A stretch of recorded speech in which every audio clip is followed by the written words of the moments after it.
กล้วยหรือไม่ส้นคือ กินในกินที่เดิมฟันไล่ไงกินกับใช่ฟัดเดินมากินกล้วยดิบเนาะนี่เขามีอ้อยเนี่ยกินกับกันจะฟัดไล่เข้ากับ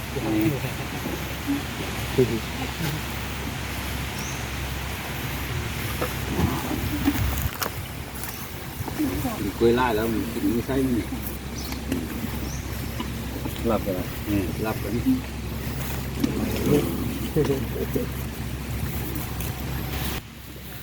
คำเบิ้งได้เลยซุกกัน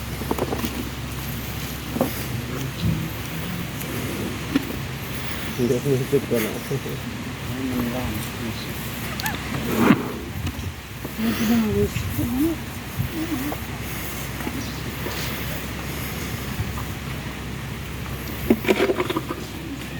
กล้วยนี่